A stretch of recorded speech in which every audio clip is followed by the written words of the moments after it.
Es 1940. Europa arde. Una nación tras otra cae bajo la bota de la Alemania nazi. Francia, el gran aliado, se ha rendido. Gran Bretaña está completamente sola, una isla a la espera de una invasión que parece inevitable. En esta hora desesperada el poder recae sobre un hombre de 65 años, un político que muchos consideraban un fracasado y un alarmista, cuyas advertencias sobre Hitler habían sido ignoradas durante años. Un hombre con un historial de errores garrafales. Entonces, ¿cómo es que este paria político no solo salvó a su país, sino que terminó orquestando la caída del Tercer Reich? Esta es la historia de cómo la genialidad y la pura terquedad de Winston Churchill cambiaron el destino del mundo. A finales de los años 30, mientras la sombra de Hitler se alargaba sobre Europa, la política británica se regía por una sola palabra: apaciguamiento. El primer ministro, Neville Chamberlain, creía honestamente que podía negociar con el Führer, cediendo territorios para evitar a toda costa otra guerra sangrienta. Pero en el Parlamento, una voz solitaria y estruendosa no dejaba de advertir del peligro. Era Winston Churchill, un político brillante pero errático, apartado del poder. Sus colegas lo veían como un belicista, un hombre anclado en el pasado, y sus discursos sobre el rearme alemán sonaban a pura histeria. La historia, sin embargo, le dio la razón de la forma más brutal. En 1939, Hitler invadió Polonia y la política de apaciguamiento se hizo añicos. Gran Bretaña y Francia declararon la guerra, pero los primeros meses fueron un desastre absoluto. La maquinaria de guerra alemana parecía imparable. Dinamarca, Noruega, Holanda, Bélgica, todos cayeron en semanas. Para mayo de 1940, las fuerzas alemanas habían acorralado al ejército británico y a sus aliados en las playas de Dunkerque. El colapso era total. En Londres, la confianza en Chamberlain se había evaporado. Gran Bretaña no necesitaba un diplomático, necesitaba un luchador. El 10 de mayo de 1940, el mismo día que Hitler invadía Francia, Neville Chamberlain dimitió. El candidato favorito de la élite conservadora era Lord Halifax, pero este rechazó el puesto, admitiendo que él no era el líder que la guerra exigía. Todas las miradas se volvieron entonces, a regañadientes, hacia el único hombre cuya determinación para enfrentar a Hitler nunca había fallado: Winston Churchill. 3 días después, Churchill se presentó ante la Cámara de los Comunes, ya no como un profeta ignorado, sino como primer ministro. Su primer discurso no ofreció falsas esperanzas ni promesas vacías. Fue una dosis de cruda realidad, una declaración de intenciones que definiría su liderazgo. Con su inconfundible voz grave y su retórica poderosa, pronunció las palabras que quedarían para siempre en la historia: no tengo nada que ofrecer más que sangre, esfuerzo, lágrimas y sudor. No prometió una victoria fácil. Al contrario, ofreció un camino de lucha y sufrimiento. Cuando le preguntaron cuál era su política, su respuesta fue brutalmente simple: hacer la guerra por mar, tierra y aire, con toda nuestra potencia y con toda la fuerza que Dios nos pueda dar. ¿Su objetivo? Una sola palabra, repetida como un martillazo: victoria. Victoria a toda costa. Victoria a pesar de todo el terror. Victoria por largo y duro que sea el camino, porque sin victoria no hay supervivencia. En ese momento, Churchill se convirtió en la encarnación de la voluntad de resistencia británica. El primer enemigo de Churchill no era Hitler. Era la desesperación que se apoderaba de su pueblo. Con el ejército atrapado en Dunkerque y la invasión a la vuelta de la esquina, la moral estaba por los suelos. Churchill sabía que esta guerra se lucharía tanto en los corazones de los británicos como en el campo de batalla. Y su mejor arma eran las palabras. A través de la radio de la BBC, su voz se coló en todos los hogares. Sus discursos eran obras maestras diseñadas para inspirar. Justo después de la increíble evacuación de Dunkerque, donde una flotilla de barcos civiles ayudó a rescatar a más de 300.000 soldados, Churchill advirtió que las guerras no se ganan con evacuaciones, pero convirtió la derrota en un símbolo de resiliencia.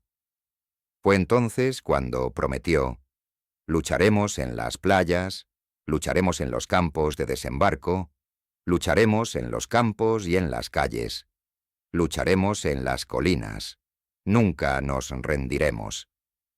Durante el Blitz, mientras las bombas de la Luftwaffe caían sobre Londres, la determinación de Churchill era de acero. Al día siguiente de los peores bombardeos, se le podía ver caminando entre los escombros, puro en boca, hablando con la gente, compartiendo su dolor, pero elogiando su coraje. No se escondió en un búnker. Se mostró como un líder que compartía el peligro, forjando un mito de unidad nacional que fue clave para sobrevivir. Pero Churchill era más que un gran orador. Era un estratega astuto. Sabía que la guerra convencional no bastaría.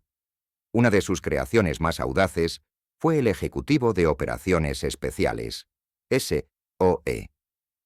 La directiva que inspiró a esta nueva y secreta organización fue simple y brutal: incendiar Europa. El PSOE reclutó espías y saboteadores por toda la Europa ocupada, hombres y mujeres encargados de librar una guerra de guerrillas tras las líneas enemigas. Era una guerra sucia, pero esencial para desgastar a los nazis desde dentro. El verano de 1940 trajo la prueba de fuego, la Batalla de Inglaterra. El jefe de la Luftwaffe, Hermann Göring, estaba seguro de que podía aniquilar a la Real Fuerza Aérea, RAF. Pero Churchill confió en el mariscal del aire Hugh Dowding y su sofisticado sistema de defensa por radar, que guiaba a los cazas Spitfire y Hurricane para interceptar a los bombarderos alemanes. La RAF, aunque superada en número, luchó con una ferocidad legendaria. Fue la primera gran derrota de Hitler, y Churchill la resumió con una frase inmortal: nunca en el campo del conflicto humano tantos le debieron tanto a tan pocos. Al mismo tiempo, Churchill libraba otra batalla crucial: conseguir que Estados Unidos entrara en la guerra. Mantuvo una correspondencia personal y constante con el presidente Franklin D. Roosevelt, forjando una alianza clave. Convenció a Roosevelt de que la lucha contra Hitler era también la lucha de Estados Unidos, asegurando suministros vitales que mantuvieron a flote a Gran Bretaña. Cuando la Unión Soviética y Estados Unidos entraron en la guerra en 1941, el conflicto se volvió global. Churchill se encontró en el centro de la Gran Alianza, junto a Roosevelt y el líder soviético Iósif Stalin. Gestionar esa relación fue un reto mayúsculo. Desconfiaba profundamente del comunismo, pero sabía que sin el Ejército Rojo sería imposible derrotar a Alemania en el frente oriental. Los tres grandes se reunieron en conferencias como Teherán y Yalta, en un choque de personalidades e intereses. Roosevelt a menudo mediaba entre el anticomunismo de Churchill y las demandas de Stalin. A pesar de las tensiones, Churchill fue una figura central en la planificación de las grandes ofensivas, incluyendo la invasión de Italia y, por supuesto, la Operación Overlord, el desembarco de Normandía. El día D fue la culminación de años de estrategia y selló el destino de Hitler. El legado de un héroe nunca es tan simple, ¿verdad? El de Churchill no es una excepción. Su historial ya cargaba con el desastre de Galípoli en la Primera Guerra Mundial. Durante la Segunda, su tendencia a meterse en asuntos militares a menudo chocaba con sus generales, que sentían que su juicio a veces estaba nublado por un exceso de confianza. Pero la mancha más oscura en su historial es, sin duda, su papel en la hambruna de Bengala de 1943.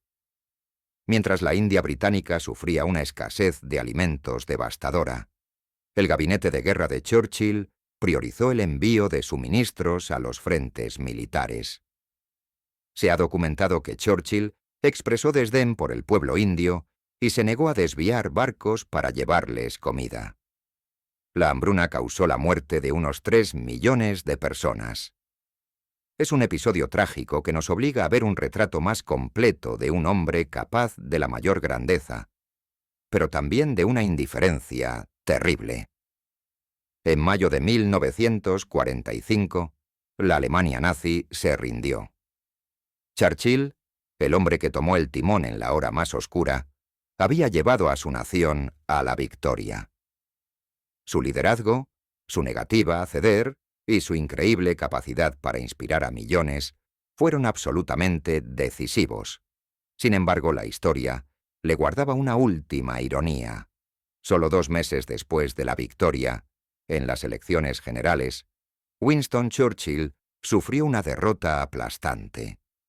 El pueblo británico, aunque eternamente agradecido, miraba hacia el futuro.